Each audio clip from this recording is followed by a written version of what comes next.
Hello everybody, welcome to RESD 2017, or should I say RISD?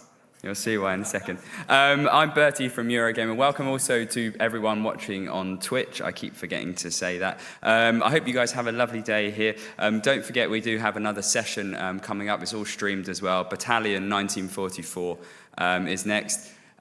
We will have time for questions later as well, so do think them up. You'll see a big slide saying questions, please. But all that I need to do now is introduce my guest all the way from the Shire in New Zealand. It is Dean Hall to present Stationeers.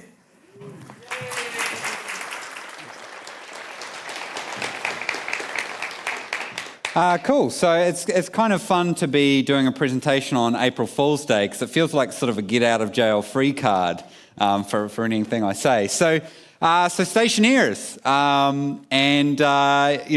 we sort of announced a similar game quite a while ago called Ion, and we said we wanted a game that's not a game, and it's not a game. But this is a game, and you can play it at the show. So what I'm going to do today is outline a little bit about what our plan is for the game, and a little bit about, I guess, why we decided to actually do the game.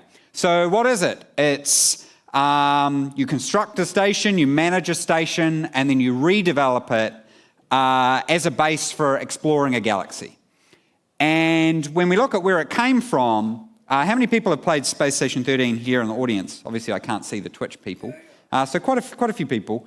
So that was a huge inspiration. Space Station 13 is a free 2D round-based game. So you play as a member on a space station and you have a role. You might be a station engineer or something like that, and you do your role. And rounds typically last 1.5 to 2 hours, and then it resets. And there's another very good game I'd like to pitch called Barrow Trauma, which I was just telling Bertie about before, made by one guy in Finland. Who's heard of Barrow Trauma?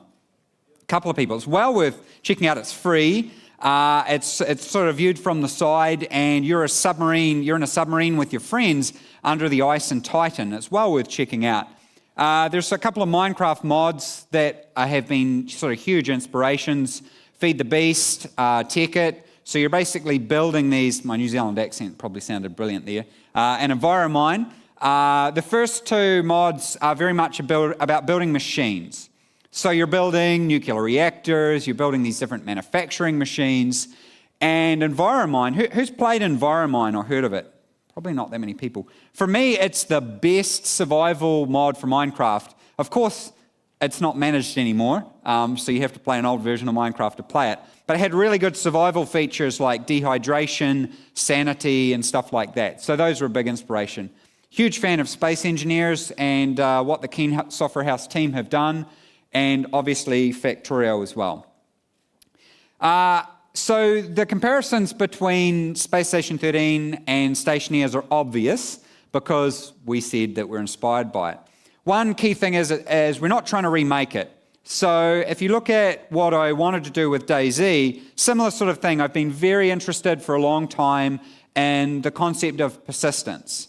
If you look at DayZ, your character is persistent between sessions for as long as it doesn't die from breaking its leg as you try and walk over, get off a ladder or something like that. And whereas Space Station 13 is round-based, it's 2D, Stationeers is 3D, Space Station 13 is free, this is not free, and a lot of Space Station 13 code bases have branched off and you've got all different kinds of it, like Colonial Marines and stuff like that, whereas we're looking at approaching things from modding. So this is the game loop, and if you look at the build that you can play here in multiplayer at RESD, I cringe whenever I say that because of Bertie now. RESD. We've only got the build part really shown, and maybe a little bit of the survive part of the game loop. But this is how we expect the game to play out. So you start building your station, you build your shuttle, which I'm going to cover later on.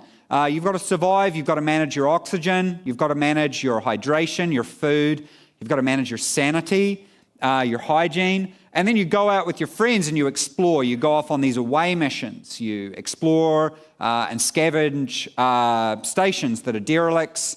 You go and rescue people, you do transport missions, and then you exploit. When you find resources, you might find a gas deposit, you suck the gas out, you take it off to your filtration system, and et cetera, and the loop goes on, hopefully.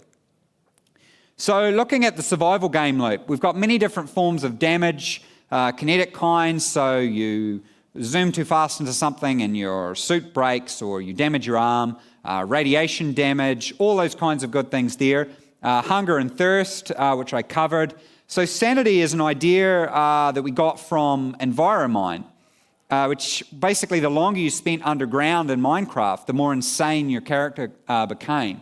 And this is kind of a little nudge to get people to build their stations, particularly as we get the player numbers increased, so that they have things that are common from Space Station 13, like you might want to run a bar on your space station. So people go and they have drinks, etc., in the bar to increase their sanity again. And I think it's a gentle nudge towards good role play, which is something that we're really hoping to have in the game. And similarly with hygiene, so basically you spend a lot of time in your spacesuit out mining. You need to go back in and have a shower, otherwise you can get diseases and things like that. And so that's broadly speaking what we're looking at for the survive game loop. So at the moment, everyone will have seen the deep space environment if you've gone and checked out the game. And that's, there's some asteroids around, and when you're outside, you're floating in 0G and it's vacuum. That all makes sense. What we're also looking at doing is planets. And so this is a view of an ice planet, built a dome. We've got some packages in there that have been dropped by the shuttle. And this is actually the new character that we didn't get implemented in time for Rest, but that's coming as well. So the idea is you can choose from those two environments as to where your sort of base gameplay is going to be. And you can visit the two of them as part of these away missions. So this is leads in nicely to describing the explore game loop. So I've listed a couple of examples of, I guess you could describe it as the why are you playing Stationeers. So in terms of the scavenging, you take your shuttle off and you go find a derelict space station and you have to scavenge it. And maybe as you're going about it, you find some aliens and you've got to make sure they don't kill you and eat your crew. You've got mining, so you're going off to an asteroid field, gathering the resources, loading it into your shuttle, going back and making your station cool as well. Assault, a good example would be, if anyone's played on the Space Station 13 server, Colonial Marines. Similar sort of thing. We see you going into a station with AI aliens and clearing out the AI aliens. Another couple there is transport and repair. We actually got the transport idea from playing Barrow Trauma, because that's one of the missions you do in it. You get given some cargo and you need to go somewhere to deliver it. And we're trying to think of what antagonists we can have along the way, and someone on Reddit this morning suggested space whales. So maybe you have to sort of navigate space whales in your shuttle. So exploit. For that, this is a picture again of what we're looking at in terms of the voxels, in terms of mining, in terms of the planets. And one of the key parts of going to the planets is you are able to alter the terrain and go around and mine really effectively to find resources. Unfortunately, when you do that, you have to deal with very harsh environmental conditions. You have to deal with gravity, varying forms of gravity, and stuff like that. We've also got the initial implementation of farming that you will have seen in the game if you play it at the moment through hydroponics, but we're looking at expanding that quite a lot on the planets. In terms of character development, I'll touch on that later, but basically the way we see it working is very similar to Project Zomboid's trait and skill system. So rather than having defined roles like in Space Station 13, so you are an engineer or you are this, you will start off by choosing your backstory, and that will give you some pre-built traits, and you can also choose some negative and positive traits as well. A big part of, I guess, adding some flavour to the game, if you've played it for about 20 minutes so far, you can see it's kind of fun because you construct stuff, but you really need a little bit more. The example I'd use would be Factorio. You have the aliens attacking you sometimes from pollution. That's a cool little event that adds a really nice sort of interesting event that happens in the game. So we're looking at some positive and negative ones. So you can actually, and I'm going to touch on it later as well, you can actually run a prison colony. So you can receive AI prisoners. At the moment, some of you might have seen them. We're spawning them in for people, these grey aliens that wander around hilariously. And you can run, equally, if you want to be a bit more pleasant, run a tourist facility. That's very much inspired by the game they say no one ever played called Topia. Who's actually played Topia? A few people. Amazing game. You can actually still get it on Steam. And patience. So similarly running an AI hospital as well. On the negative side, Xeno infestations are very fun in Space Station 13. Diseases, and then we've got decay, but think of that as being basically you needing a janitor. You start to get oil dripping around the station gets dirty over time, and you need to go back in and clean it. So build. This is perhaps the most robust system we've got at the moment in the game. You've got manufacturing in terms of machines, so many people will have seen the smelting machine. You basically can smelt iron and various elements into things, and then you can use those in other machines to fabricate walls, to fabricate frames and things like that. Power is a system that unfortunately I didn't get completed in time for Res, but is coming very, very soon and will be shown in the next week or two on our live streams for development. So I've touched on there with shuttles, and basically you can see an example there of what the shuttle is like. Again, we were sort of hoping to have this for Res, but it didn't make it in. These are going to function very much like the ships in Kerbal Space Program. I'm not even going to ask if everyone's played Kerbal Space Program. The people who haven't should probably just get out. So basically, if you can see the front of the ship there, that's actually, it's got a little nodule on it, and basically you can attach other pieces to it. We definitely got this idea from playing Barotrauma. We knew we needed some way of getting around, and Barotrauma made us realize how fun it is to build, and some of these shuttles will get very big, to build these big ships and then go off and crew them. So you can actually pressurize the inside of that. You can see on the, which side is it for you? Right side, there's the airlock. So you can actually pressurize it, which means that if you ding that thing into any asteroids, you might start losing pressure and all hell breaks loose. So you'll use these little shuttles to fly around, visit planets, to go on your away missions, and visit stations and outposts. So this is the current features we've got, and you'll see all of these if you go down and play the build on Res. We're hoping to release more gameplay videos for people. I think sometimes there's been a little bit of confusion online that we just announced the game. We have revealed it, so you can play it. You can play it in multiplayer. So we've got a very detailed atmospheric system. The gravity system is currently based on structural integrity. So this room is entirely enclosed. Let's say it's not atmospherically enclosed, but that means that gravity is applied. We're looking at expanding that a bit in future, so you need to build like a gravity generator and you need to provide it power. But we're trying to build the game as a series, sort of as layers in an onion. So we're just sort of adding little bits onto the outside of it as we go. The hydroponic system is currently very rudimentary, but it is very science-based, so you need carbon dioxide, you need water, you need food for your plants and all that kind of stuff. AI entities is also quite well developed. Some of you will have seen the ubiquitous chickens that seem to breed endlessly in our gameplay sessions, forcing us to restart the server because you can't move because the room is so full of chickens. There's also, at the moment, the grey aliens, which I mentioned before, and we're looking at expanding that significantly to include Xenos and etc. The construction is also very developed.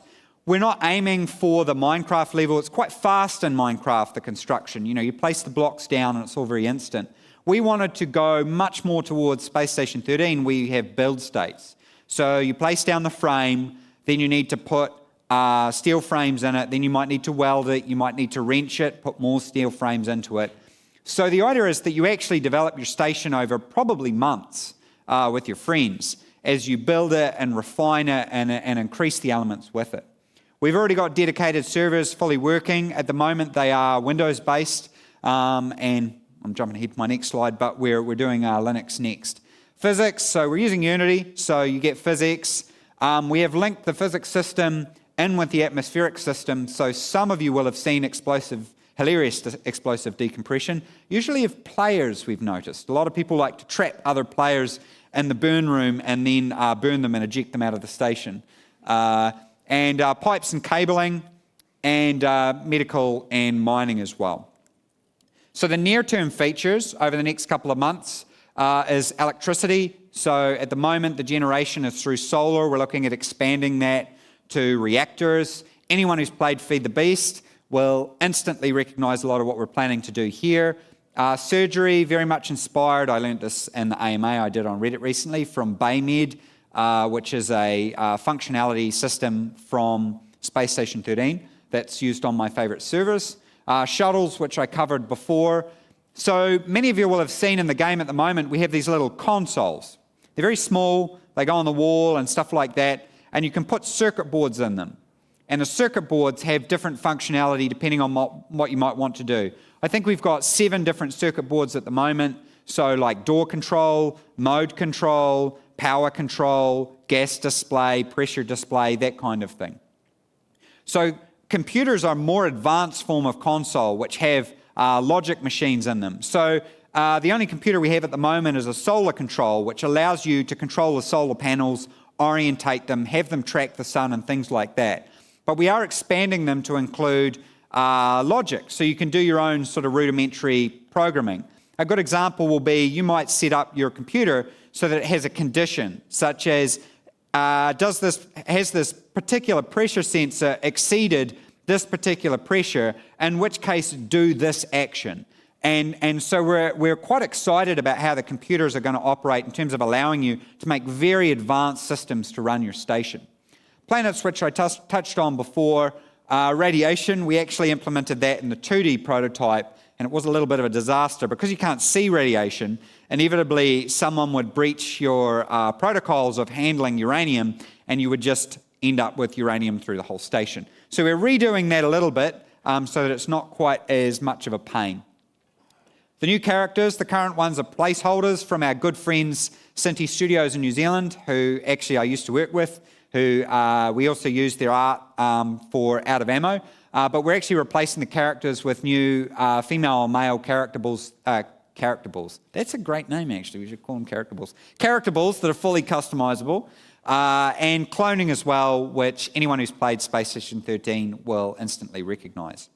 And a whole bunch of new machines planned as well. So the further off features, we realised one of the things we couldn't do if you're looking at this game as an MMO is doing really detailed Steam Workshop integration. And I think City Skylines really set a really good bar for the level of modding support we wanted to do. So that's world, things and systems. So we've got, I think we've got cloud saving for the worlds and Steam Workshop for the worlds already running. That's very easy. You're basically just uploading the file. Doing the things is a little bit harder, and the systems is actually a bit easier, basically just loading DLLs, much the same as City Skylines run. The tech tree, we've been very inspired by Factorio in terms of how we want to run it. So there'll probably be some sort of grindy element, like find these things, put them in machines, make this kind of thing, and then have this machine advance your tech tree. The skills and traits, very much inspired by Project Zomboid, a game that I very much like, that we were hoping to implement. And there were some actually great ideas come out from the AMA I did yesterday on Space Station 13 about things we should add to that.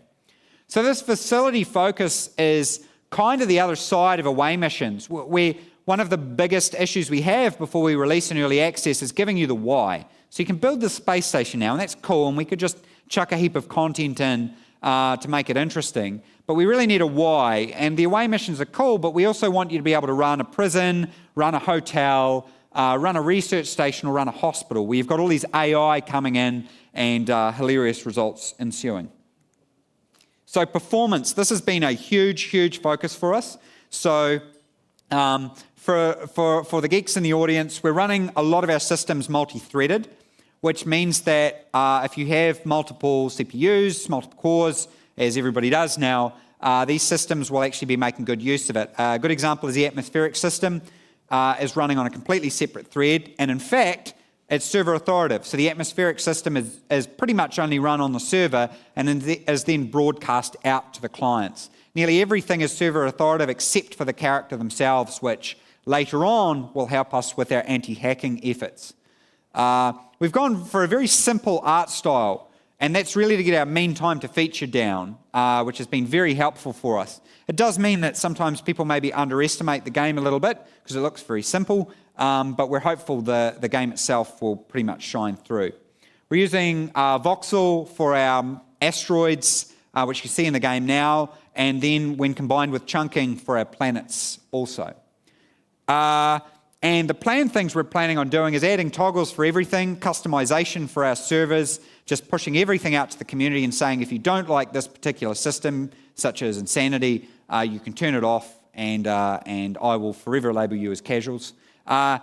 Realms, which is basically borrowing on the idea of Minecraft realms. When you're not in the realm, we'll serialize it to disk, we'll save it off so it's not causing a performance issue. If you revisit it, we'll load it back up. We'll calculate the length of time since you were in it, and then we'll run a basic simulation to jump it forward. So, you use up all the oxygen and your plants all died, that kind of thing. And then obviously a lot more network optimization. So in terms of multiplayer performance, I've tried to contrast where we're at now and then stuff that we're planning to doing. So we're fully supporting, no problems at all, 16 players globally. During our closed testing, we approached a number of people from the Space Station 13 community to help us out. And we were achieving 16 players. We had Sacriel and Shannon running from the UK. We had Commander Animus, one of our Uber fans, playing from Russia, and the server running in New Zealand. And while there was some little bits of lag, the game was perfectly playable. So that was a huge win for us. The clients can host. You can run dedicated servers. The dedicated servers are free, so you don't need to own a copy of Stationeers to play it. You basically just download them in tools on Steam and you can run them up. And we've got full Steam matchmaking and full Steam integration there. In terms of planned, we're not really sure on the numbers we'll get. Once we've done our multiplayer optimization, we'd hope to at least double or triple the number of players that we support. The more players we support, the closer we get to supporting Space Station 13 style gameplay. And obviously Linux dedicated servers. So the plan from here. We've revealed the game, so I should get a big vivid and draw a big tick there. Revealed, not announced. And the next step is to release an early access and then launch the full game. So why early access? Pretty good question, get asked that a lot. Because I like abuse. No, it's because, I should have said I wanted to take the money and run, but it allows the scope to grow based on the market for this kind of game. And I think people really miss this point. And KSP for me is the best example. We really don't know what the interest level for this kind of game is. We have anticipated we can do everything that we've said here if we only sell 20,000 copies, which is quite modest for a video game. If we sell more, we're going to be able to do more things. We're going to run 2 roadmaps. The external roadmap that I've broadly overviewed here that we'll put on an interactive website. And then we have an internal roadmap, which will be adjusted depending on the size of the market. And that is why we want to release an early access 2 to 3 months from now, once we've gone through a process of live development. So we're going to live stream development of the game on Twitch, which will be quite hilarious. Probably involve me abusing our junior programmer Scott a lot.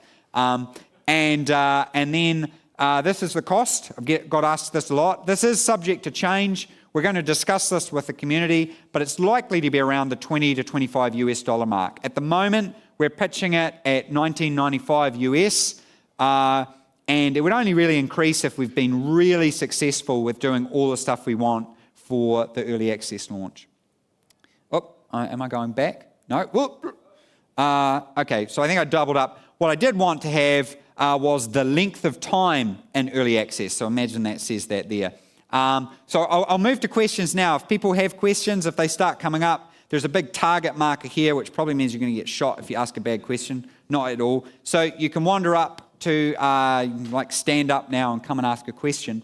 But basically, what we're looking at for the length of time we're planning to be in early access is 12 months. And that length of time is going to allow us to react to the basically the size of the market. So if lots of people are interested in the game, we will be able to do lots more. Cool. Did anyone have any questions? If not, we're probably almost bang on time. Probably means I made an amazing presentation. I can't believe no one's got any questions. I think I've just gotten really good at doing presentations. Yeah, well... Either that or everyone thinks it's an April Fool's joke. Yeah.